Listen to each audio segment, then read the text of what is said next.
dribble. The champ is here. I must be the greatest. The champ is here. I'm going to continue to stand with the people. The champ is here. I will not lose. I'm a bad man. I shook up the world. Yes, welcome. You could have been anywhere in the world, but you're here with we. My name is EJ, and I got my man. MH. He is the DB of the show, and we are Black in Sports, giving a voice to the culture that won't shut up and dribble. Here, interviewing the best professionals in the game and in the boardroom. We're covering it all, laughing it all, while providing a platform to be heard. All right, so you know what we do about this time. We have to welcome our guest. All right, so she is a rebel with the cause. All right, sports industry executive and educator in the college and the pro realm. As an entrepreneur, a real estate agent, brand marketing consultant, and so much more. We're going to get all into it on today's show. But her day job, or like I say, her first stream of income is director of sports. She giggles because she knows what I'm talking about. The first stream is director of sports industry management program at Georgetown University. Please clap it up for Laquitadfrederick, a.k.a. Dr. Q. So can we call you Dr. Q? You may call me Dr. Q. I actually prefer it. Okay, that's what's up. We picked that up, doing our research. So we was like, okay, that's going to be, and there's another story that I definitely want to bring out. But no, so how we start the show is we always kind of probe our guests. We want to hit you with a shoot your shot moment, okay? So this is just where you give us a little short story of, how you shot your shot. You went for it all. It could have been something where you took an L, which we call lessons, right? Or, you won the game. So a shoot your shot moment. It could have been, early days, career days, but anytime you shot your shot. And you can't give us that, I always shoot my shot. No, none of that. Oh, wow. Yeah. Let's go. Bananas. Oh, wow. I'm trying to pick one that stands out because there's been a lot. It's not quite the beginning, but it's the official beginning. I'd probably say when I wanted to go to grad school to Ohio State, I didn't really have a plan for grad school, even though that's what most people do. Long story short, I had an aunt who worked at a HBCU in North Carolina, and each year Ohio State had a HBCU weekend where they would bring students from all over the country to recruit them to their graduate programs. I did not go to a HBCU. I went to NC State, which is a great big PWI with thousands of students. So she let me piggyback on that trip, and we went to Ohio State for a weekend, and I did fit the criteria of being a minority. So I used that as my opportunity to kind of find my way to the sport management program. I wasn't officially part of the weekend. I wasn't officially registered. I literally was kicking it with my aunt, and I just drilled down. So Ohio State is literally the only program I applied to, and I got in, and I got a free ride. So that's the definition of shooting your shot. For sure. MH. Right on. So the daughter of a coach, where did your love for sports start? With dad. Easy with dad. I say this all the time, but it's absolute truth. I don't have a memory of life where I wasn't going to a game. My father was a coach, but my father also participated in rec leagues. So he played baseball, he played pickup basketball, he played tennis. And so he didn't get boys, he got two girls. So we kept up. I remember being in the dugouts. I remember being at basketball games. I remember coming in the back door. That's one of my real significant memories, because then I decided that I needed access at all times. I didn't want to be the person coming through the gate. Nah, y'all, that ain't cool. I need to come through the back, or I need to be in the tunnels. It started with my father. I just don't remember life without sport in some form or fashion, whether I was a participant or whether I was a kid or a little girl, or whether it was, as I got older, I was a sports writer for my middle school paper. I was a sports journalist for my high school yearbook. Sports has always just been a significant piece of my life in one form or fashion. And I'm from North Carolina. I grew up on Tobacco Road. Hello. So where do you fall on that North Carolina? Ooh, that's a great question, mate. There's Well, first of all, if you I know undergrad. Man, my apologies. I'm on a lot of red. Yeah, In my all apologies. seriousness, though, And then for a sign you were throwing up though later we're gonna get to. So we didn't know that could have been there's that that wrong. too. There's Right, that too. okay.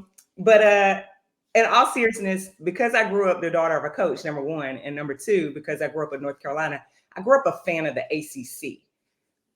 Growing up, I actually did not have a preference. I watched all of them: Wake Forest, NC State, Duke, Carolina, Georgia Tech. And I probably remember all the coaches from those eras.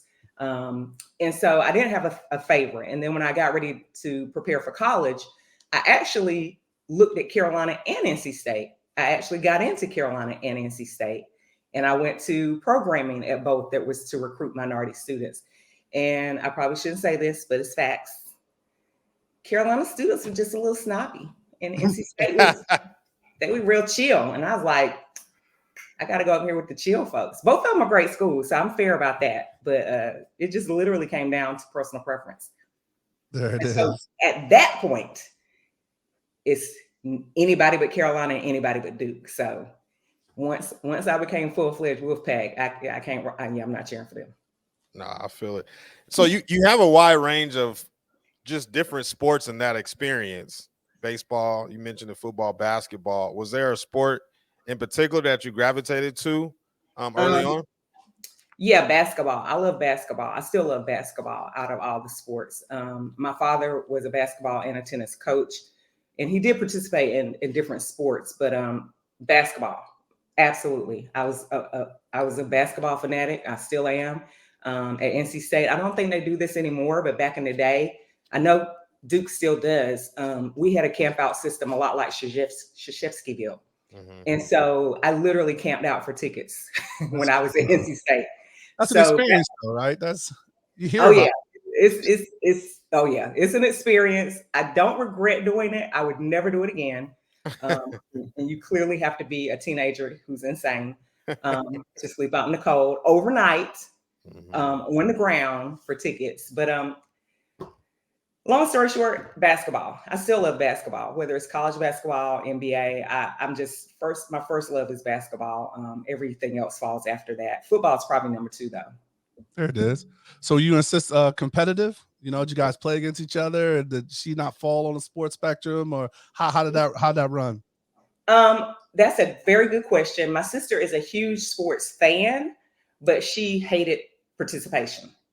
Whereas I did both. I participated. I played softball when I was in elementary school. When I got to middle school, I played basketball and volleyball. And in high school, I actually pivoted.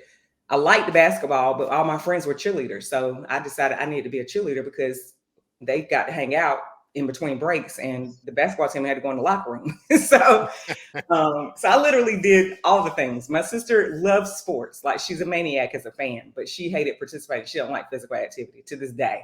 Nice. That's just not her DNA. So we never competed in that way, but we both are competitive people. Our mom and dad were competitive too. So who's older? Who's younger? I am older in numbers and she is younger in age, but maturity. Anybody that knows the two of us is probably going to tell you she's the more mellow chick. There it is. Be a little fiery at times, a little spunky, a little spicy. Now, Pops didn't have you out there with his King Richard on, man. He ain't try to make a. Actually, he did. Yes, he did. That's reason number two I quit basketball. And actually, in hindsight, that's reason number one. Okay, there it is. Cheerleading was reason number two. Yeah, that dude was crazy. Like, when I was playing for the middle school team, I think he didn't take me seriously till I was playing, and he was like, "Oh, you're kind of good." And I was really good at as a shooter. And so we had a hoop at home, of course, grew up with that. And he started trying to intervene. And I was like, "Yo, I got a coach at school. I don't need you." And my father didn't play. Like, yeah, that dude was a little bit crazy. So 10 free throws until you make all 10, can't come in. Yeah. He's one of the people like, you gonna run until you like vomit. And I'm like, no, actually, I'm good on this. I think I'll just be a fan. And if you hadn't asked me that, I would have completely forgotten it. But that's absolute truth. He went in, and I was like, yeah, I'm good on this. My friends are cheerleaders anyway. Let me try that out. There it is. So yeah, it's something about fathers. They just lose their minds. And I was always very strong-willed. So the Wait, hard wait. So you got inmates chuckling because if you don't know, he's a girl dad, and we'll probably get into that later. So he's already sizing her up, got her scouting, doing measurements right now. yeah, High E's. Oh, too much. it probably would have worked, except I've always been really hella strong-willed and very, very rebellious. That's what we So, started off with, Rebel Without a Cause in yeah. the intro. So if he had laid off, I probably would have kept going. But the more he came for me, it's like, no, I ain't doing it just because you want me to do it. You know, you want him to go to HBC? I'm not doing that because you want me to do it. I think it served me well, though. No, for sure. As a daughter of a coach, you know, a lot of times coaches sometimes obviously parent to his own household, but he could be parent to some other player's household and figures in the community. So was that ever a struggle for you to kind of share your pops with the community at all? It wasn't, honestly. I really loved being a coach's daughter, and I have friends that are coaches now, and some of them are worried about that absence. Like I'm on the road or I got games, especially college coaches. And I just tell them what my experience was. And everybody's is different, of course. But for me, it was a source of pride. It was a source of honor. The only time it rubbed me wrong, the only time, real facts, is because he coached high school basketball. So and it was boys. And, you know, sometimes they'd come over for cookouts, whatever, all that good stuff. So it never bothered me in that way. But a few times when he got tickets to Carolina or Duke games, he would take those dudes. That's when I had a beef with it. Because it's like, yo, I want to go too. And so when he got tickets, which wasn't super often, but if he got 1 or 2 extra tickets, he'd pluck his players and take them. I'm like, excuse me. I'm over here. I'd like to go. That's seriously the only time it ever bothered me. It never really bothered me. And then the only other time it didn't bother me, but it caught me off guard, is there was a time when I was in high school and his players, like I said, they would come over and play, pick up or whatever. And sometimes they'd come for, you know, a cookout or a family gathering. But there was one time they came over and I didn't know they were there. I think I was at the neighbor's house or something. And then later on, I learned that they weren't there to see my dad. They were actually there. one or more was there to holler at me. And I didn't know that, but it didn't matter because he blocked. Pop shut that down. Yeah, by the time I found out, it was blocked. Like, because I found out through the grapevine back at school the next day. They were like, "Yeah, so-and-so went by your house." I was like, "When was that?" So that's more of just a fun story, but only when he took those dudes to games, it didn't take us. Which that definitely I felt a little sting. Not even jealousy of them. It was more so I just wanted to go too. Right. Well, I'm sure Dad gave them. I'm sure they remember that story, and I'm sure Dad had them on the line pretty quickly too. Yeah, that was funny to me because that I didn't see coming. I never expected that part. Yeah. But it's all good. No, I love being a coach's daughter. I think it's a huge part of my identity, even to this day. I definitely am my mother's daughter as well. But hello, I've made an entire career out of sports. I've gotten a doctorate in sports. Like, come on, like who does that? That literally always goes back to how it started. And I started as the daughter of a coach. There it is. That's all. So school-wise, right? So we know what school you selected, right? And we want to talk about both of them. Like, how did the selection process go, right? So wasn't like a traditional, recruiting, but, having that sports background, you probably wanted to go somewhere where they had a good team. So you had that sports experience in, college. So how did you select NC? And then how did you select when you went on to go to Ohio State? How did you select those programs, right? Like, how did it make that final decision? Because you did get offered to both NC and NC State. So how did that kind of come down? And then do you regret, I guess I'll throw a little hook in there. I don't want to say regret, but like taking that process of not going to an HBCU? That's a lot to unpack there. let me sit on the couch. Just sit up. let me sit up straight. Got my sip of water there. First, undergrad. Uh-huh. I actually initially, again, I started out as a rebel. I was always like pushing boundaries. That's just always been a part of my DNA. So initially I wanted to go to Howard or Hampton. And so those were the two HBCUs I aspired to. I wasn't partial to HBCUs versus PWIs. I just wanted to go to Howard or Hampton. And he shut that. My dad, again, not my mom was pretty open, but she also was like different. Like, this is a family decision. Your father has the final word. And so I wanted to go to Howard or Hampton, and he was like, nah, you ain't doing that. And his sole reason was honestly because I was out of state. He wasn't comfortable with me going out of state. And so that's when I got into my little bit of a spite mode. So, okay, it's like, you're going to make me go to school in North Carolina? Got it. And so everybody I knew was going to an HBCU. They were going to NC A&T. They were going to Fayetteville State. They were going to North Carolina Central. They were going to Elizabeth City. And so I was like, I always wanted to be different. I always wanted to have a different experience. It was like, I know those people already. I want to meet some new people. I want to have some new experiences. So it wasn't ever a choice between HBCU, PWI. What it came down to me is I couldn't go to the HBCU I wanted to go to. Mm-hmm. So it's like, if I got to go in state, I still want to shake it up. I still want to do something a little different than everybody else is doing. So again, I was an ACC fan. All ACC schools are great schools. They're all Research One. They're all dope. They're all competitive academically as well as athletically. A lot of people pay attention to the athletics, but these are solid institutions, some of the best in the country. So at that point, I looked at state schools because he wasn't going to pay for private. I wanted to go to Duke. I ain't paying for that. So my father like whittled down my decisions all the time. And it came down to NC State and Carolina. And I think I mentioned earlier, I spent a lot of time at Carolina. Actually, I spent more time at Carolina than I spent at NC State. I went to Carolina for yearbook camp, went 1 year for cheerleading camp, went for something called, I think it was Project Uplift or something, Upward Back, something recruiting minorities. And I enjoyed being there because I was there with my friends, but I didn't enjoy being there as far as being on Carolina's campus. I always found their students and their faculty to be very, and they still kind of are, which is ironic because I got a lot of friends that went there. But from an experience standpoint, for me, it felt very elitist. And it wasn't that I felt left out or that I couldn't thrive there. It's just that's not how I roll. Nobody's better than the next person because you got on powder blue. Like, who cares? Whereas when I went, they do. That's true. They do. Yeah, but that powder blue is really skidding right now. It's skidding hard.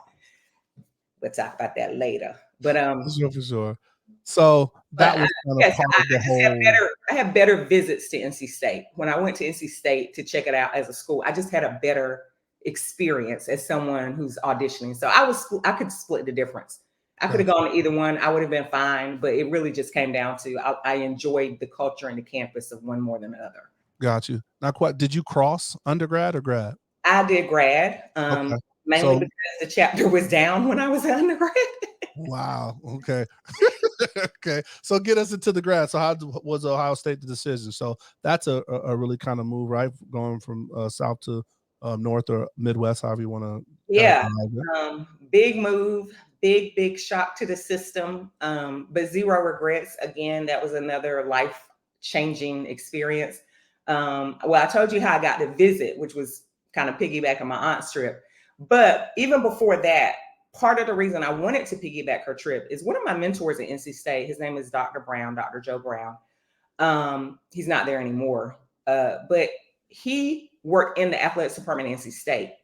I had him as a professor for some multidisciplinary class. I have no idea what it was, but he became kind of like my on-campus mentor, like my surrogate dad. Like, we all latch on to somebody when we're in college, some adult. And so when I would visit him, his offices were physically in Reynolds Coliseum. So as much as I love sports, I had no idea that was a business there. I didn't know that there were professions there and opportunities. And so literally just going to Dr. Brown's office over the course of 2 or 3 years, I was like, what does that person do? What does that person do? because his full-time job, even though he taught a couple of classes on campus, his full-time job, he was in academic support. And so it wasn't so much that I drilled down on academic support. It was just being physically visiting him and his offices being located inside the athletics department.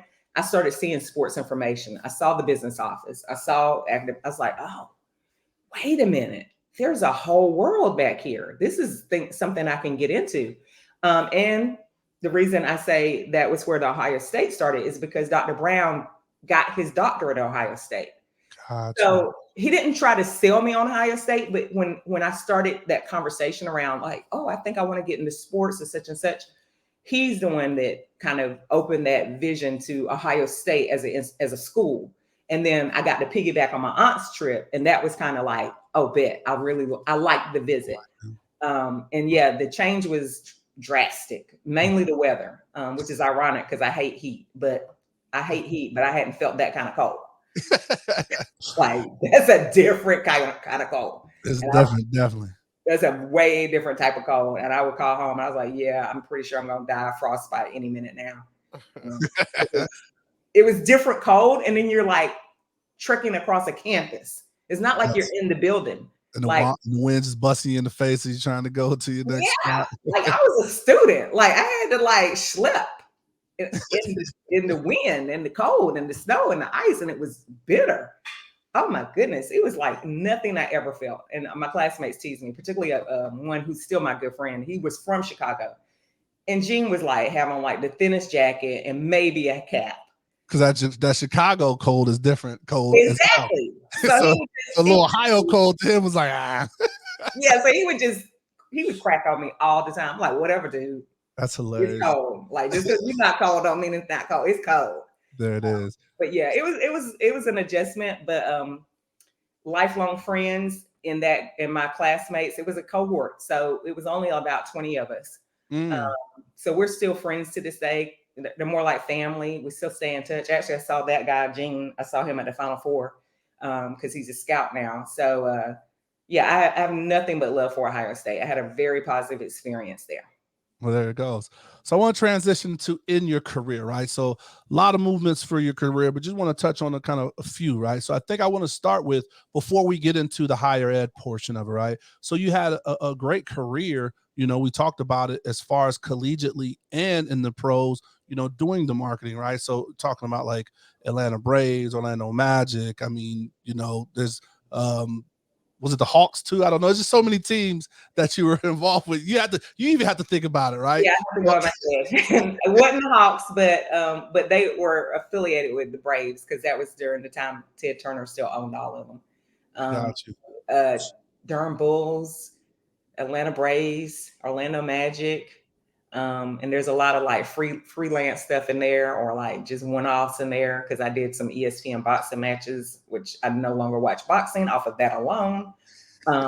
Just working for it. So that's, I guess, what my question is, right? So what are some of the things that you learned, right? So what were some of the positives that you liked as far as working professional, and the positives that you like working in collegiate from a corporate sports, right? Because the higher ed is a whole different world.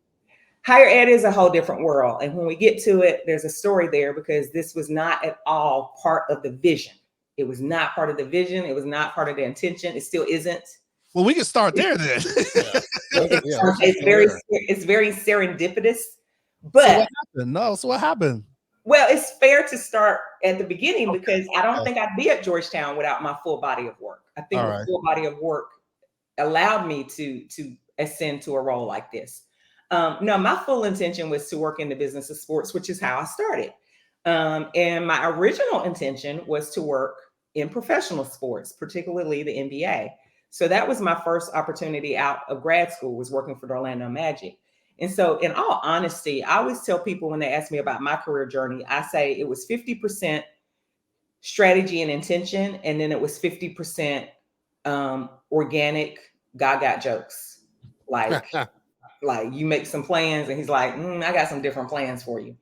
So in all sincerity, I really, all I ever wanted to really do was work in professional sports, and particularly the NBA. And I did work in college sports at Ohio State when I was in grad school. That was kind of when I realized I didn't want to do college sports.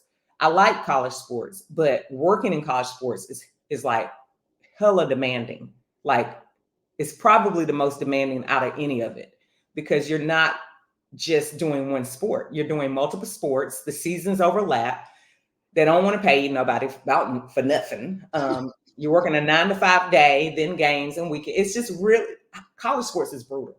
It's really rough. it's really brutal until you can ascend up into those like associate and assistant AD roles where you start to, pull away from the grind. You still got to be at the games, but you're not running around like a chicken with its head cut off. So that was my intention. And the reason I say all of this is because I ended up at the Braves because my father got sick. My father actually had, I wouldn't say it was a massive heart attack because he wasn't incapacitated, but he did have a heart episode when I was in grad school. And nobody told me, my family didn't tell me about it, which was kind of crazy. I found out from my best friend. And so initially they just thought it was a one-off. But it turned out he had congestive heart failure. And so as his condition deteriorated, and we all know how demanding sports is, I felt like I needed to get closer to home. So I took the Atlanta Braves job because Atlanta was closer to home than Orlando. For me, Atlanta was a 6-hour drive. It was something I could shoot up to North Carolina on a weekend and be back. So that's how I landed at the Braves. I was just trying to adjust. But then he got sicker. And so he continued to deteriorate. So then I was like, okay, this isn't even working. Plus baseball's brutal too. Like no me gusta baseball. Not going. So when I left the Braves, I moved back to North Carolina. North Carolina is college sports. Charlotte's got a couple teams. They're never more important than the CIAA, and they're never more important than the ACC. Not to see. So they're never going to be more important than that. They're just not. They do all right. But long story short, for me to stay in sports, it meant I needed to roll back into college sports. So I rolled back into college sports because I was in the Raleigh-Durham area. So first I was with North Carolina Central, HBCU, Division II at that time. I think they're Division I now. And then from Central, I went back to NC State, which was great, alma mater. It was roughly 10 years later. So all of my moves in my early career after the first one were dictated by what was happening in the background, to be quite honest. That's why I say there was intention, but then I had to adapt. And in hindsight, I don't regret it because not only was I trying to get closer because he was sick and I wanted to be near and helpful, but I didn't know it at the time. But when my father finally did pass in 2001, my mother got sick not long after. And that was crazy because she wasn't sick. She didn't have any type of we knew he had heart failure and it was not going to end well at some point. So she passed away about 18 months after my dad. The caregiver syndrome, man. That stuff is tough. Yeah. So that's why I say in hindsight, I was just trying to get closer because of his situation.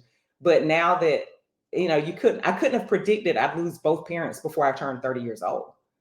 So I did make career adjustments that changed my entire career path, but no regrets because I got that time with my parents that, I couldn't have gotten back. And maybe I stayed at the Braves. I probably still wouldn't have had regrets because you don't know what you don't know. But I made decisions based on what I thought I needed and felt to do at that time. So that's why I say my career path has been partially strategic, but also kind of like God's like, I got something else going on. Now, that one wasn't a good one. It was like, yeah, I got something else going on. But some of his jokes have been funny. And that's like the one that landed me in academia. That one's funny. Because it's like I had no plans, like none, zero. Not just no plans, no interest. Even when I was working on my doctorate, I was working at NC State in athletics. And I just have always been a little bit, I don't know if it's a masochist or a strategist, but it's a lot of ambition behind there. It's a lot of ambition behind there. And so I knew I could get another degree for free. I know that's not exactly the reason most people get doctorates, but it's kind of why I got mine. It's like, oh, yo, I'm here. Let's see what we can do. Okay. And so I don't want to cut off. I'm just like, because I'm living twin flames right now, right? Lost both my parents before 30.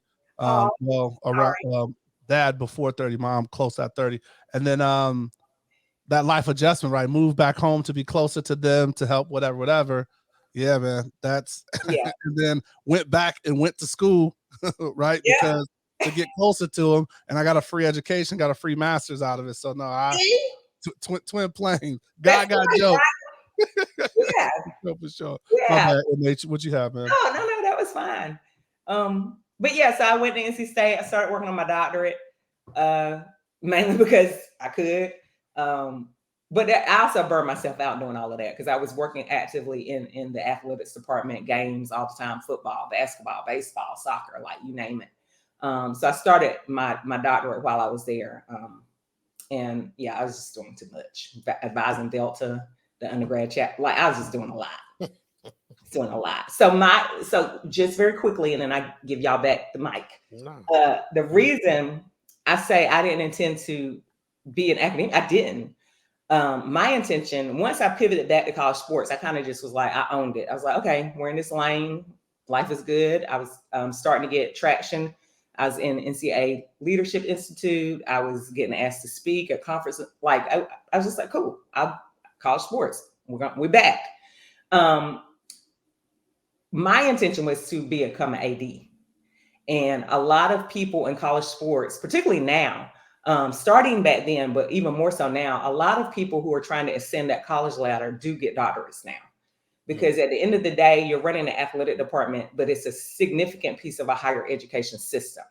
And so my doctoral pursuits, aside from the fact I could do it because I could get it, was tied to rising through the ranks of athletics, not to become an academia. So that's that full circle that I wanted to kind of complete there. Wow. Thank you for sharing. Really, really thank you. Sure. Again, this is you. So if you can take the mic as long as you want to. This is about you. You don't got to throw it back to us. But one thing I did want to ask, I'm a super fan of women's college basketball, and just college basketball in general. And you've had obviously Kay Yao is one of the pioneers of women's basketball, and Absolutely. just can you talk about her impact there at the university on that women's Oh athletic? yeah, and actually I worked directly with Coach Yao because women's basketball was my sport. Was one of my sports, I should say. It was one of my sports, but a significant piece. Coach Yao, Hall of Fame coach, Olympic coach, one of the all-time greats, easily. Definitely in the same breath and legacy spirit as a Pat Summitt or a Gino Ariamo. And I did work directly with her. Her impact, though, I'm gonna go back a little very quickly because it literally Staley is where I'm going. When I was in college as an undergrad, my suite mates were women's basketball players. And so when my roommate now, Michelle, we were the only ones in the suite that did play on a women's team. We just happened to be there. But they were very good friends of ours. They're our suite mates and whatnot. So Michelle and I would go to all the games to support them. And when I was in college, they were a great team then too. They were nationally ranked. UVA was nationally ranked. I think that was when Debbie Ryan was there. And Dawn Staley played for UVA. That's why I said I was going all the way back. So my introduction to Coach Yao started when I was an undergrad at NC State, and she had one of the best programs in the nation. So I started dialing in on women's basketball back then. And Sylvia Hatcher was at Carolina. Pat Summitt was at Tennessee. So I started as a spectator. And then, like I said, 10 years later, I circled back to work at NC State. And I worked with all the major sports, but women's basketball, I was the lead on women's basketball. So I worked hand in hand with Coach Yao, her staff, and the women's basketball team. I know so many of them over through the years, including like literally long after I left, I knew women's basketball players. Tanisha Lewis, I don't know if you pay attention to her. She's the head coach at Elizabeth City State. Just won her first CIAA championship in I think her second year of coaching. She played for Coach Yao, and they were I think they were number 3 when Tanisha was still playing.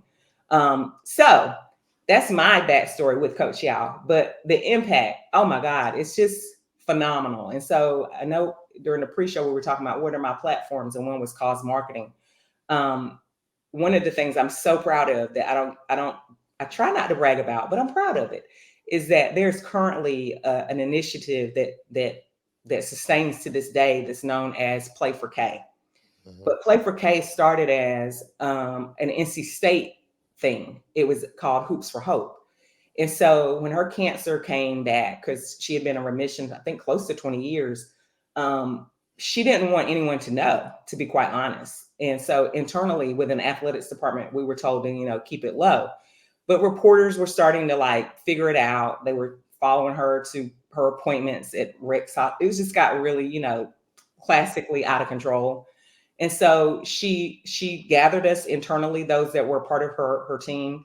And she's like, if they're gonna come for me in that way, I want the attention on the illness. I want the attention on the cause, not on me. And so she wanted to use her platform to raise awareness. And so we created Hoops for Hope, which was an annual charity game, and we raised money. But the game wasn't just a game, it was a game. Pink shoelaces, pink jerseys, the whole nine. Silent auction, breast cancer awareness, fair outside. You could get mammograms on site, like the whole nine. Well, Hoops for Hope sustained for, I think it was maybe about 3 or 4 years, maybe 5, before it became Play for K. It basically became Play for K when she passed. And so the WBCA took up the cause, and they made it a national initiative. Initially, it was just state and Carolina, like that we would use that game. And so that's something I'm super proud of, because it was a part of Coach Yao's legacy. It's something that still continues to this day. And now there's actually a Coach Yao fund. So they now oversee that initiative. I can't really describe how fortunate I feel that I got to work for one of the literally all-time greats of women's basketball. It was just surreal, but she was a very pleasant person, very unassuming, very humble, just literally a great human being. Absolutely 100% one of the best people I've ever had the privilege of knowing or working with. So much so that I was actually glad that I didn't work for the athletics department when she passed, because I think it would have just broken my heart it broke my heart anyway, but if I had still been intimately working with her day to day, I don't think I could have taken it, because it was just too big of a person, too big of an impact. So Coach Yao, yes. Shout out, Coach Yao. What's so in the program that you're over, right? So you're the director over, was it SI? We call it SIM. Yeah. Mm-hmm. What's the major objective? Is it like a collective of like all the sports management, like as falls under that? And what's kind of like the goal for you guys as a program director? Like what are you hoping for the students that come through that program? Our goal is to produce stellar professionals, exceptional professionals who want to work in the sports industry. We are the only sports management or sports industry management program at Georgetown. There is no undergrad program. There are no auxiliary programs. We are the singular sport management program at Georgetown. And we're masters of professional studies. So we're housed in the School of Continuing Studies with other professional master's programs. Oh, so I give you that piece of the puzzle because we're not a traditional academic program. We do emphasize academic excellence, but because it's an MPS versus an MA or an MS, we are very industry centric, and we don't even have full-time faculty. Actually, our business model is that we have all adjuncts. So my staff is about I shouldn't say my staff, but the faculty I oversee. The team. Keep it Team Sim. The faculty I oversee I think is just shy of 100 people. And every single person that works in our program as an adjunct is someone who actively works in sports now. We have a couple of people that might be retired and still consult, but every single person that teaches in our program is someone who works in sports. We've got people that work for every facet of it you can imagine. We have the curator for the sports exhibit at African American Museum. He teaches in our program. We have a GM. I will not put him out there like that, but we have an NBA GM who teaches in our program. We have a WNBA. I think her title might be Vice President of Branding, who teaches in our program. Shout out to the Aces. Yeah, and might have been my soror. Well, she still is. It may have been on the Black in Sports podcast. I mean, I don't know. Might have been. We might go way, way, way back. Yeah, and we have people who teach. I mean, not teach, people who work for the Special Olympics. We have people who work in college sports. We have people that work for agencies. We have people that work for ESPN. We have people literally from all across the nation, quite honestly, that teach in our program. So that's awesome. That's the dope part about it. We really, and that gives them that real life kind of connection, right? Like someone that's speaking from, not theory, right? Like they tell, like we're speaking from actuals, not theory. So no, they're actuals, and they're still in it. They're in it day to day. Attorneys, some of them are attorneys for teams. That's dope. Yeah. One gentleman, he actually worked for Madison Square Gardens for 30 years, and then he went to LA and he helped start the Staples Center.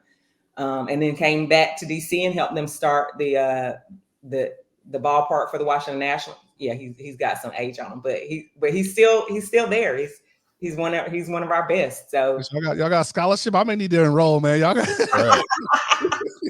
get my numbers up, man. Yeah, hey, like you said, they're getting that firsthand knowledge, but they're also, this is their first network. These are people that can introduce. That's a hell of a network. Jeez. Yeah, like your professor is going to be somebody who may be able to connect you or coach you or mentor you or even give you an opportunity. We do have a few people that, if they're in a position to, they can help people get an opportunity, whether it's an internship or a job. So yeah, we have a pretty dynamic program, and that's the goal, is to turn out exceptional professionals who will be the next executives and leaders in the sports world, and whatever capacity that they aspire to do it. Love it. And Mason, you have anything else before we jump into quick hits? I wanted one little question. At St. Peter's University, launching the esports minor. I really want to kind of just about that process and how that works and where esports is going and it has gone. Yeah, I got hijacked on that one too. I got you. I got hijacked. So at the time I was at St. Peter's and I was the director of their sport management program, which was an undergraduate program, but it was housed in the School of Business. So at the time I personally wasn't checking for esports. I do know it's a thing because I also was an adjunct at St. John's, and they have a tremendous esports program at St. John's. But we were just trying to find a way to make ourselves a little more distinctive, because St. Peter's is essentially, it's Jersey City, but you're in the New York City metropolitan market. Right. Like, so you're competing against Fordham's, Columbia, Pace, St. John's, Rutgers. Like, there's just a lot of colleges, like private, public, big, small, known, unknown. You got Farley Dickinson's and Seton Hall. Like, you just have everything. So it was like, okay, so this area is turning out a lot of sports people, a lot of sports managers. Ours was an undergrad program. And then you also have to factor how many people come to the New York metropolitan market to get in the business.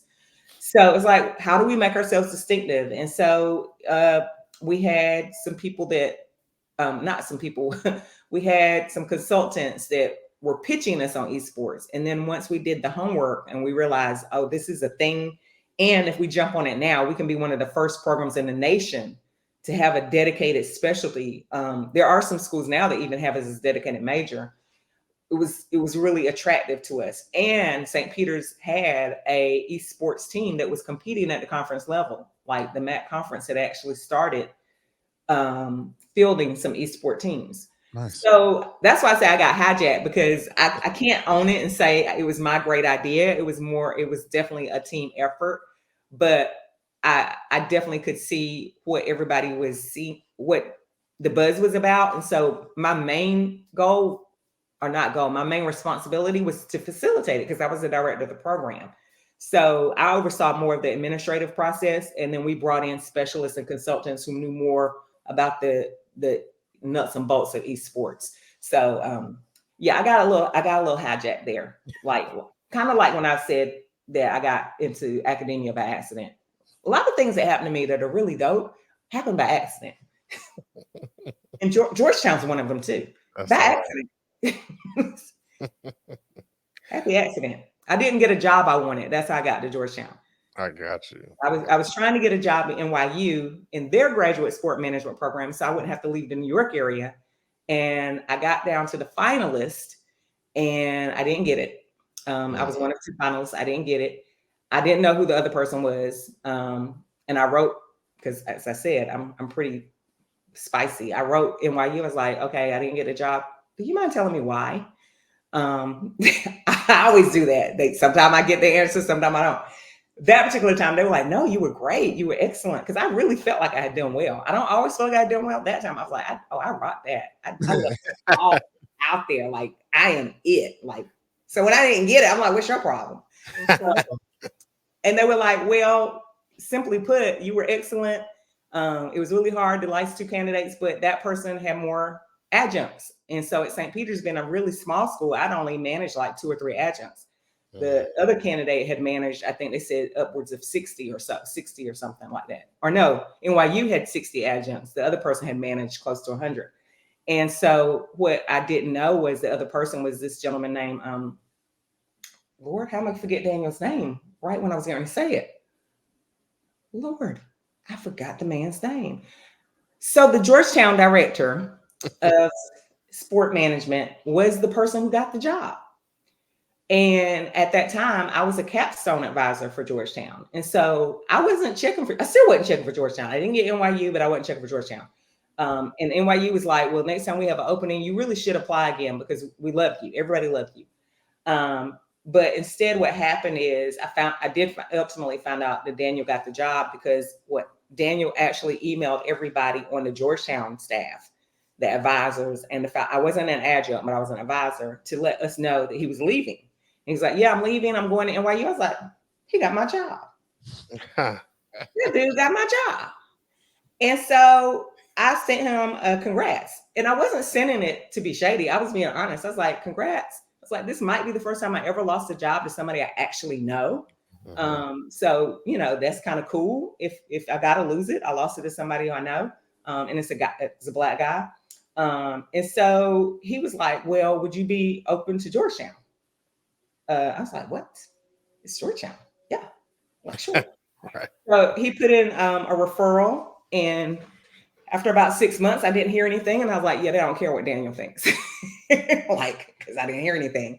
But not long after the interview process started. And so I still had to earn it because it took a minute for them to reach out. And then it took another minute to go through the iterations. But that's how I landed it. And then just finally, the last thing I'll say, because I want to make sure I make this point, is you do have to kind of go with the flow because you never know where your blessings are. Right. I wouldn't be at Georgetown if I didn't stumble into academia. And I stumbled into academia. The only reason I even entertained academia at all is because I had I'd gotten laid off like back in one of the recessions, and I was just having the worst time trying to get my foot back in the door. And I was being kind of stubborn about it. I was really focused on Atlanta, Chicago, like places I was familiar with or had lived in, because I had lived in Chicago before. And my sister's like, you got to go where there's no Black people like you. She was like, you got to go somewhere there's no Black people like you. And I was like, what do you mean? She's like, Atlanta got educated Black people. Chicago got educated. DC got educated. You got to go somewhere there's not more of you. She said, that's who your competition is. And I was like, oh my God, that's so true. So I just opened my thoughts about that. And then another friend of mine was like Q, well, did you finish your doctorate? No. In fact, I took a 6 months break that lasted 6 years. And she was like, have you thought about teaching sports? I was like, no, I don't want to teach. She was like, just while you're looking, why don't you teach? And so I started just being open-minded about it. So I took a teaching job in Boston, perfect place where there's not a lot of me, right? A lot of Black people with sport degrees, at a very small private school. And my intention was simply to do it for 2 years. 2 years was tied to finishing my dissertation because I really had done my whole doctorate except the dissertation. I'd done everything but dissertation. And then the second thing was 2 years was I didn't have to pay back reload if I'd stayed 3 years. Right. It's like, you got to get 2 years not to pay back that $7,500. That's how I started in academia. And then everything I got after that, including Georgetown, it was like butter. Like St. Peter's recruited me from LaSalle. I didn't know who St. Peter's was. When they called for the interview, I accepted the interview because it was a phone interview. I was like, I don't know what the school is, where they at, and who are they? Like, there's a mascot with this a peacock. And the reason I stayed open to it after the phone interview is because it's like, oh, it's in New York. Because my intention, like I said, was to do it for 2 years. I always intended to pivot back. And so my attraction when St. Peter's recruited me was like, bet they'll get me to New York because it's the New York market. And that's how I'll pivot back. It'll be the perfect location to pivot back. And then before I could pivot back, Georgetown presents. And then it's like, oh, well, what about Georgetown? And then I still didn't know if I'd get it or not. And then I got it. So this has been a 7-year accident. and I love it. But if a dream job presented, I'd still pivot back. But absent a dream job, I'll be at Georgetown. There it is. Love it. So I wanted to make sure I closed that loop because I mentioned it earlier.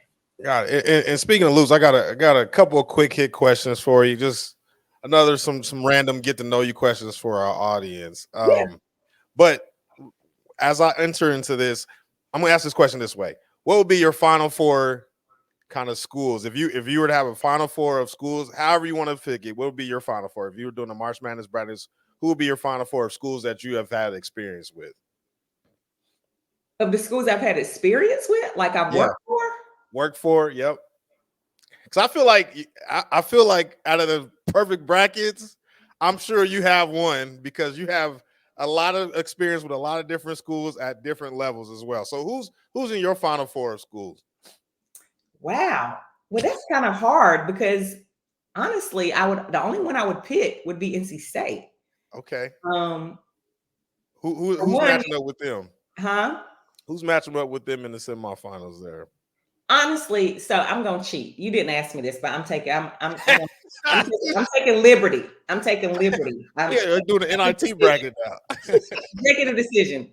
St. Peter's, yeah, they made it to the Elite Eight. That was a fluke. I mean, they were good. Don't get me wrong, they were good, but it was a fluke. I would love, and I know nobody will appreciate this but me. I would love to see an all ACC Final Four, except because obviously my bias. I would like to see 3 ACC teams plus Ohio State. And one of the ACC teams has to be NC State. So I want to see a Final Four where 3 ACC teams plus Ohio State with an NC State, Ohio State face-off. Okay. That would be my favorite Final Four. That would be dope. I got you. First time, if ever, that you've been starstruck. The first time I've ever been starstruck? Yeah, if ever. I don't get starstruck easily, and maybe it's because you work in sports, you're around a lot of stars. Right. Probably the closest I ever came would be Magic Johnson, but not because he was Magic Johnson on that alone, but because I was working for the Magic at the time. And so, we had Penny Hardaway, Dennis Scott, like we had celebrities. But the thing about him is I remember coming out of the offices and into the tunnels. It was a game day or whatever. And, it's not a lot of people in those spaces that, unless they work there. And he was just leaning against the wall. And he was like, hello. I think that's why it threw me off, is because I was like, wait a minute. That's Magic Johnson. But he was like standing there just chilling by himself, like leaning on the wall, like, he wasn't dressed up, not a suit or anything. Like, I literally spoke back, but it was the after fact. I was like, I think that was Magic Johnson. But I mean, seeing any of the folks was dope. Like, the only person I never got to see in person, which I really actually hated, was Dennis Rodman, because he was injured when we played the Bulls. And I never got to see that colorful personality in person. I wanted to see that. I wanted to see that dude in person because that was that. Colorful. Okay. Yeah, that's when he was in that headspace. Yes, and then probably, I think Magic Johnson. And then my favorite celebrity, because he was just so cool, was Allen Iverson. Yeah. I wasn't starstruck. He was just so freaking cool. Like, he was just chill. And like, Again, Bubba Chuck. it was pregame. Nobody's in there, but the teams shoot around, and he just struck up a conversation, just talking. I don't even know what he was talking about. I just remember him just talking like just anybody. So yeah, I've never gotten. I'm grateful for that though, because this is an industry where it's easy to get starstruck, but more importantly, I am more protective of superstars because I hate when people justify mistreating them because they're millionaires or mistreating them because they're famous. And so I've always actually been anti-starstruck because I'm more protective of that. I hate when somebody says, well, they're millionaires, they ought to do blah, blah. Correct. No, they're humans and you need to treat them as such. So I feel you. 2 more questions, just 2 more. If you had somebody to play you in a biopic, who would be the actress that would play you? Who would play me? Yep. Mm-hmm. Oh, this is easy. Tracy Ellis Ross would play me for many reasons. One, I just adore her. And number 2, I see myself in her. Like she does some quirky stuff, some wild card stuff. I'm like, yeah, that would be something I do. And I know this because her birthday is 3 days different than mine. And so I'm firmly convinced that we are the same humans. She just happened to be born to Diana Ross. Small difference. Just small difference. Yeah. Same year, October 26th versus October 29th. We're both October Scorpios. Yeah, Tracy Ellis Ross. I love it. I love it. And then kind of on Diana Ross chain, if you had 3 songs that have a soundtrack of your life, what would those songs be? Oh man, these are hard questions. And I love music. And I have an actual soundtrack on my phone. I have 3. Okay. And one that's like the story of my life, and one that is like if I need to get hype. Like it's hard to pick a song, man. You get 3 of them. Yeah, you got 3. Jesus. Take the steering wheel. Right? Can I name artists? Do I have to pick a song? Yeah, just 3 songs. Go ahead. Yeah, whatever's easier for you. Well, I'd rather go song. First, I start with Quita. I love Kendrick Lamar, so I would start there. And like, I want something like Royalty or Humble or, yeah, just. That's 2. No, they can't. I was just saying Kendrick Lamar. Okay. I like T.I. I like a lot of artists. So, man, this is too hard. I can't do it. And I got to have the Scorpio song, and I got to have the Wolf song. Like, there's actually a Scorpio song about an October Scorpio chick. I don't even know who sings that. That's some recent artist. Future. And then Big Sean has a song about Wolfpack. So yeah, I need that song too. Yeah. Well, you're gonna have 18 tracks. I gave you some samples. So just share your Spotify playlist with our audience. Right. Yeah. I'm a playlist person. You talk about top 3. Man, no, can't do top 3. It's never that simple. Awesome. All right, man. That was a quick hit. So let's jump into the winner's circle. We want to definitely touch on this. So the winner's circle, you identify 2 main things, and I want to throw in a third, but this is your show, and it's definitely about your platform. And I think the one big one is just really highlighting a lot of that's happened. I think over the last couple of 4 years has really been highlighted more, kind of brought more to the forefront. But just diversity in sports. I mean, you are a very, very big promoter, supporter, advocate. Any kind of adjective you want to use. And I do follow you on LinkedIn. So I definitely see, those things that you put on, and some of the things you put on, we definitely repost on our IG. But what really spurred that for you, to lead that charge? And what are some of the things that, we can do or how people kind of continue to support that charge? For me, it's just simply, I sit in this seat every day. I am a woman who works in sports. I'm a black person who works in sports. I am a black woman who works in sports. Like those 3 intersections. And I say 3 because they're all distinct. Being a minority in sports, ethnic or racial minority is one identity. Being a woman in sports is another identity. And then there's the intersection of the 2. So I think that that's the main reason I champion it, because I know what it feels like. I know what those challenges look like. I know what I've experienced throughout my career. I know the moments when I was held back and I didn't think it was fair because I lost to a male. And honestly, I feel like I've lost to a male more than I've lost to a person based on their race. It's been just the male thing. I even had somebody once tell me, well, you can't go into the locker room, or you can't do this, or you can't do that, which actually we can. But women can go into the male locker room. Men can't go into ours. So I want to be the person that lifts others. I want to lift others as they climb. If I can help them overcome that, I want to be that person. So it comes largely from that. I also was just raised that way. You know, I was raised to be an advocate and to be an activist, to use my platform, to use my influence or power, whatever I have, to help others in general. Helping others, period, of any persuasion. I always say I'm a human first, and therefore I champion humanity first. But of course, within that umbrella, I'm always going to champion my own. So those are the really important things. And I love to see what's happening. The strides that are being made and the strides that have been made in the 20 years that I've been in the business are phenomenal.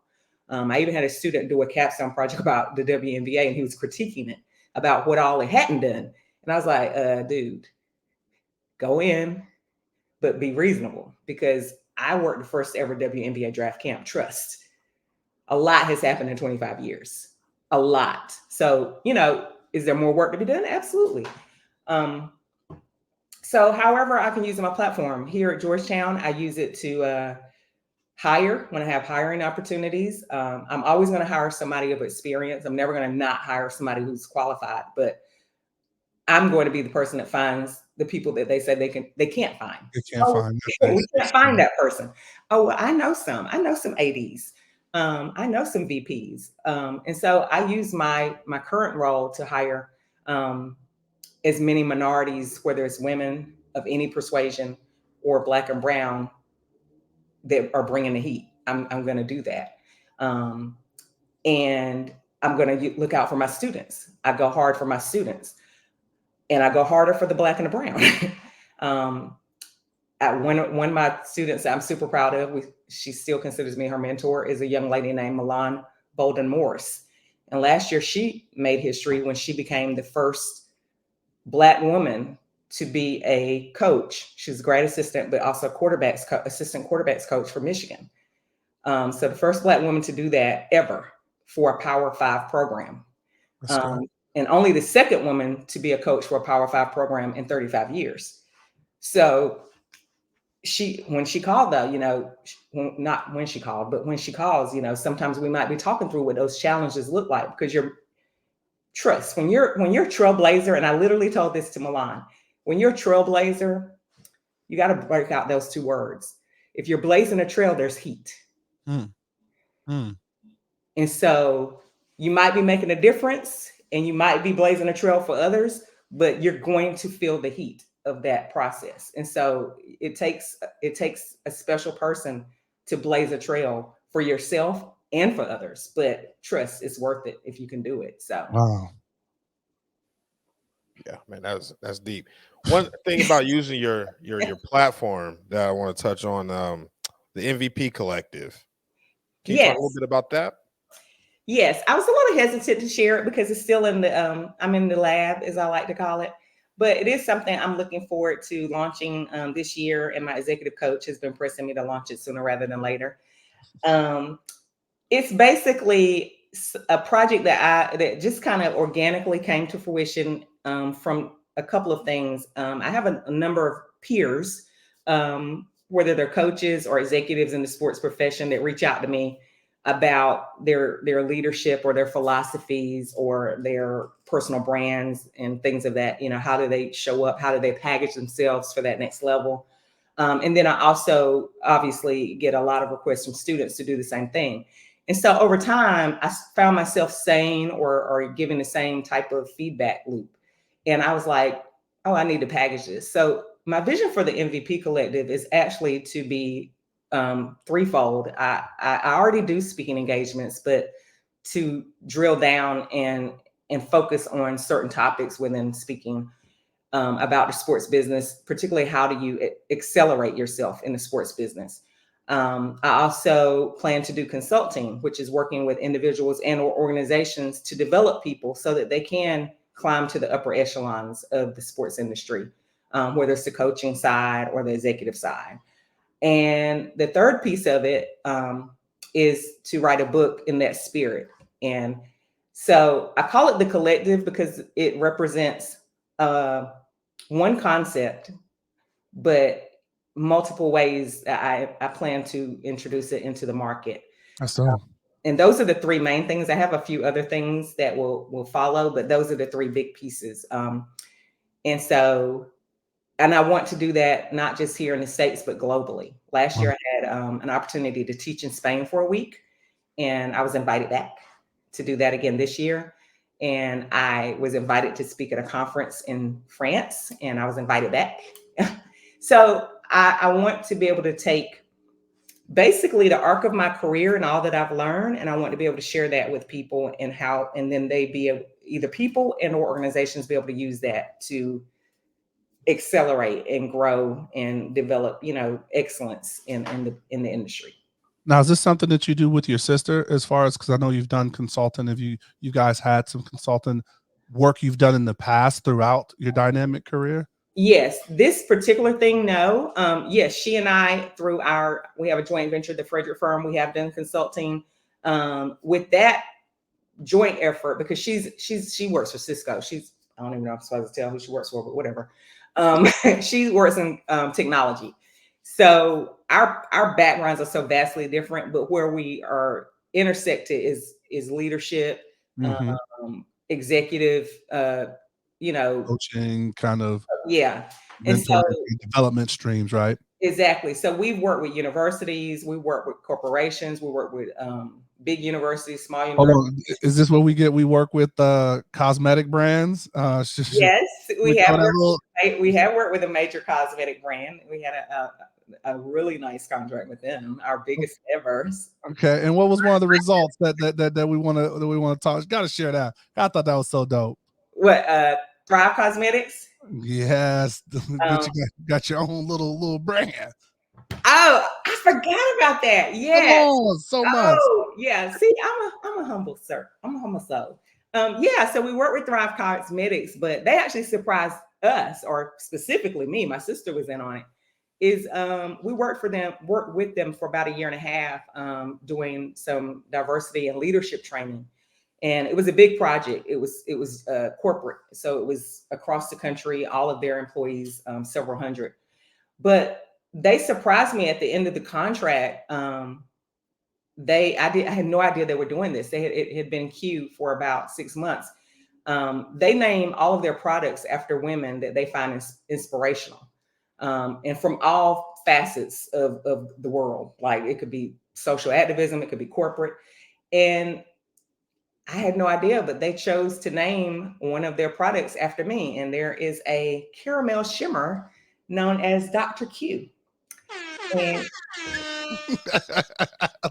it still exists to this day. And so, yeah, I've had a cosmetic named after me because Carissa Bodner, who is the CEO and founder of that brand, said that she thought that I was one of the dopest people she'd ever met, and for me to be doing what I do in the sports world. So yes, I forgot about that. You did do your homework. You did. I forgot about it. I don't even think about it, honestly. I mean, I'm honored. I don't want to minimize it, but that's another thing my executive coach tells me I need to work on is collecting and celebrating those wins and accepting them flowers. MH, what you got? No, I thought that I would have to agree with right? Boss Lady. You are pretty dope. I'm really starstruck right now. You say I'm forgetting myself. I just want a Vaseline, something for my elbows to be named like me. Oh my goodness. So let's kind of go into the marketing vein. So culture, I think, is that the vein? Because I know there's so many names, and I don't want to get it right. But like, is it culture or is it impact marketing? That's another kind of. That's a very good question. When I was still in the industry, we usually led with the term cause marketing. Okay. But now, to your point, there's culture marketing, there's impact marketing, there's social impact, then there's social justice. And so what I like to highlight, and I do try to post about this quite often, is just simply sports as a vehicle for good. Like there's so much that happens in the world in general, and a lot of negative, a lot of traumatic, just a lot of stuff. Life be lifing. And the same thing in the sports world. People will cling to those stories Those feel goods, right? that are just, yeah. And it's like, but do you know what we really do? Do you know that Jesse Owens ran in like what was known as the Aryan Olympics and won 4 gold medals? Do you know how that changed culture? Or when Muhammad Ali chose to like abstain from the Vietnam War, that changed culture. Or like even Kaepernick, I know a lot of people are still salty because he didn't get back into the league, but that wasn't what he was fighting for. It would be nice if he got back into the league, but what he was fighting for is to bring attention to social justice and police brutality. He did it. And so those are the social causes, but other ways it shows up. Look at what the women's soccer team did by like fighting for equal pay, and especially considering they were far better than the men's soccer team. Or even with Venus and Serena, like because of them, the purse for tennis is the same for men and women. That didn't exist before Venus and Serena. And so whether it's business or whether it's causes, I like to champion how sports shows up and changes the world, like literally changes the world. We are oftentimes the first to integrate. We're oftentimes the first to like play nice with each other, or to use our platform, use our dollars, use our jobs, use our energy to make a difference. Even when I went to the Aces game last year, when I was in town, they were handing out T-shirts because it was the 50th anniversary of Title IX. Title IX is an education law. It's not about sports, but because of sports, Title IX has changed the world. It was written for education. It wasn't written specific to sports. It's just that sports harness the power of Title IX in a way that no other thing could. And so it's benefited women and girls in sports. It's benefited education. It's benefited women and girls who work in sports, not just who compete in sports. And so I just like to, wherever there is a, let's hype what sports does to change the world, I'm like here for it. In that way, that's what I say. I don't even know what they call it anymore. In that way, I'm not attached to one iteration of it, because it could be something around social justice or social activism, but it also could just simply be about, good marketing where you're making a difference. Like what Nike does. A lot of people, hate on Nike, but Nike does some really dope stuff behind the He gave scenes. Kaepernick a hell of a contract. Yeah, like they do some amazing work behind the scenes, as well as what we see. Michael Right. Jordan, I hate when they compare Michael and LeBron. I hate that because, first of all, he's the prototype for LeBron. Let's be honest. But secondarily, they both do great things, but they're generationally different. LeBron is of a generation that does show and tell everything they do.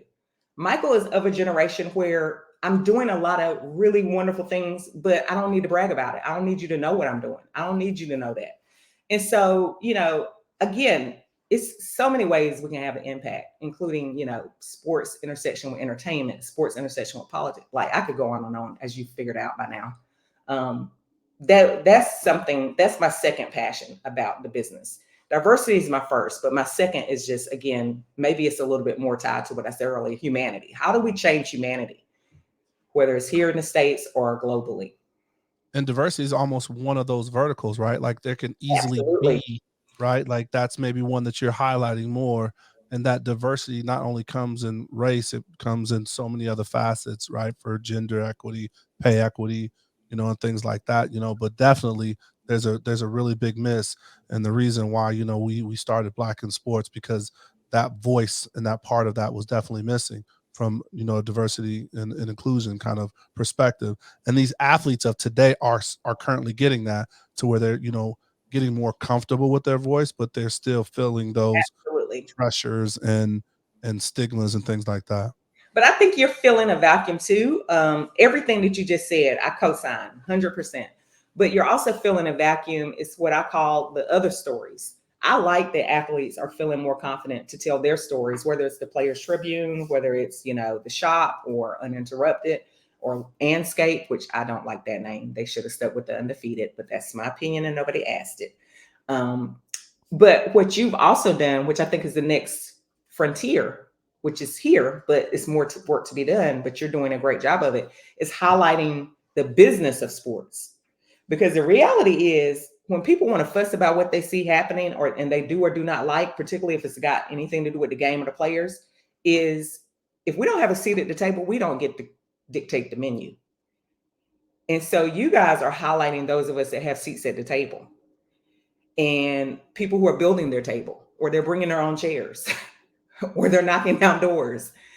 Like, that's the next frontier, is to tell those stories, and particularly those of us that are Black and brown that are in those roles, because we are the ones who will be able to champion that. A lot of people hated on Jay-Z when he stepped up to the NFL. They're like, oh, NFL, Kaepernick. No, we need a seat at the table. We got to have both. We got to have this, and we also got a person that can sit at the table and not antagonize everybody. We need all the people and all the things, and the stories that you're telling and the people you're featuring, to me, is the next frontier. Athletes have their platform, but those of us in the business have a platform too. Absolutely. I love it. That's why we do it. And obviously this dude is an athlete. You mentioned Michael Jordan, but I recently saw the movie Air, and then as working in sports now, it was just like impactful.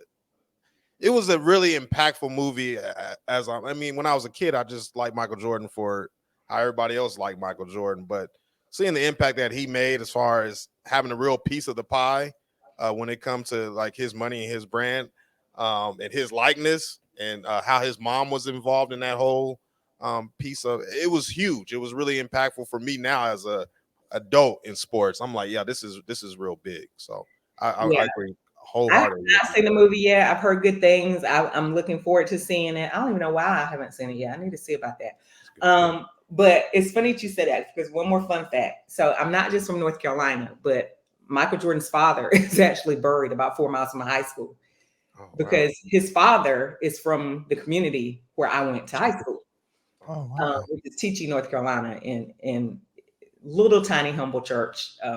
And his father's gravesite is quite distinct amongst the others. But with that said, I grew up with I don't know Michael Jordan personally, not even going to profess that, but I grew up with that overlap. So I went to school with one of his half brothers and his first cousin. And Michael Jordan's best friend was the brother to my aunt's best friend. And so a lot of intersections. So when you bring him up, even though I haven't seen Air, and that might be why I'm so defensive of him when people want to compare him against family. Yeah, that's all right. I know a lot of the backstory there. I know a lot of his backstory. So like you, I was a fan of the player, but I'm a fan of the person. Like there's stuff there that a lot of people weren't even aware, including Michael Jordan actually wanted to go to NC State. That was a school he wanted to go to because he admired David Thompson. Yeah.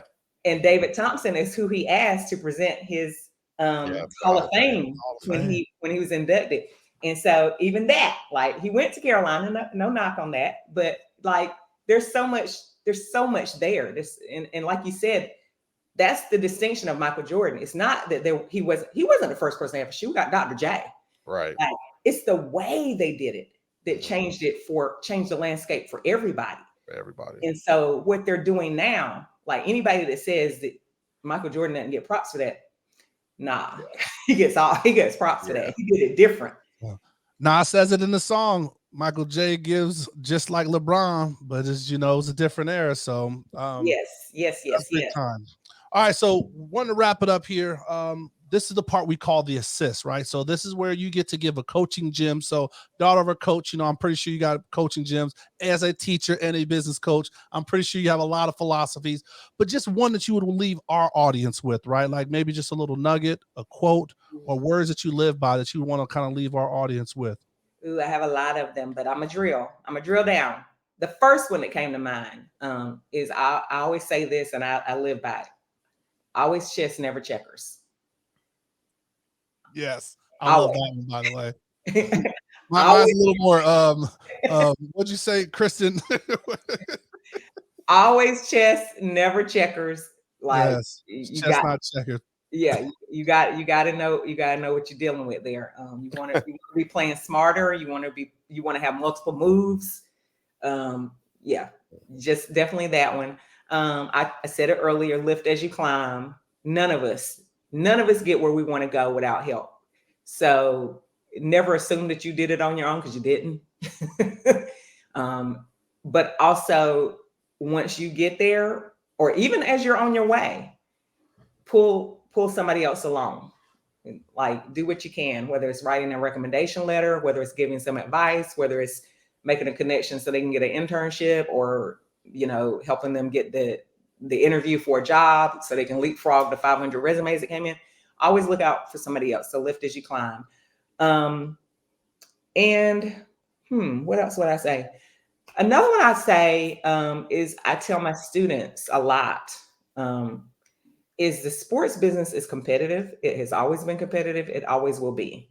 Because from the outside, it looks like it's a big, impressive, multi-billion-dollar business. It is, but it's also an aquarium. It's not the ocean. It's a very finite business. Boy, it is. Everybody knows each other, or they're a few degrees apart. So I always tell them, when you're tracing your profession in this business, you got to have equal parts patience and equal parts persistence. And they sound like they don't go together. They sound opposing. They're not. You got to have patience to wait your turn, but you got to have the persistence to shoot your shot. You got to have the persistence to keep shooting your shot. But you also got to wait your turn. Sometimes you're going to be coming off the bench. Sometimes you're the sixth man. Sometimes you're the fourth man.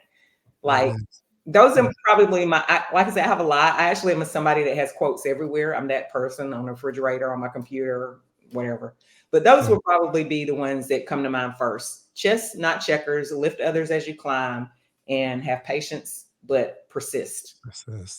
Where can we find you? Give me we'll put this in the show notes, but just what are your preferred connections, right? So I'll definitely follow you on LinkedIn, but where are your definite places people can reach out and get more of this gems, this knowledge and wisdom, and just kind of support you? I do most of my business posting on LinkedIn, although I'm sometime on Instagram, but I'm going to do better. LinkedIn. And so obviously you can search me by name, or you can do LinkedIn, .com /n/ everything is I am Dr. Frederick. There it is. And we'll put all of that in the show notes. So MH, final thoughts. Dr. Q, I really appreciate you. This has been both inspiring and just very informational for sure. Thank you for being an agent of change. That is huge for us. So we appreciate you. I'm humbled. Well, thank you for having me. I met EJ last summer when I was in Vegas, and I've been following sports since. And I've seen some of people I know and love up here. So I am honored to be a part of the family officially now, not just as a fan. Well, we aquarium, like you said. So I mean, hey, right. So it's that and then some. So welcome to come by anytime. We definitely are working on some things about some comeback shows. So thank you so much. We really appreciate the wisdom, the time you've taken, because we know you are on the East Coast. So, and I go ahead and throw up that Dynasty sign right there. I find as you're signing out, So, hey, we want to thank our guests. Thank you, Dr. Q. We really, really appreciate you. We thank you, the listeners, for checking out the show. I hope you enjoyed it as much as we enjoyed it. New shows drop every Thursday, so please, please, please subscribe to our YouTube channel, because visual representation matters, okay? But we are on every podcast platform that you can check out, so subscribe wherever you listen to podcasts, and you know the drill. Stay safe, practice gratitude, and know we're rooting for you. Screaming, all us blacks got is sports and entertainment until we even.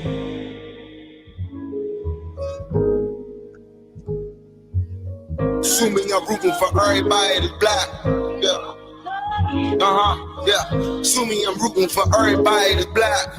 Yo. Look. Yeah, sue me, I'm rooting for everybody that's black. Spent about 2 racks on handmade new rags. Sue me, I'm rooting for everybody that's black. That's everybody from sports to college class to rap and back.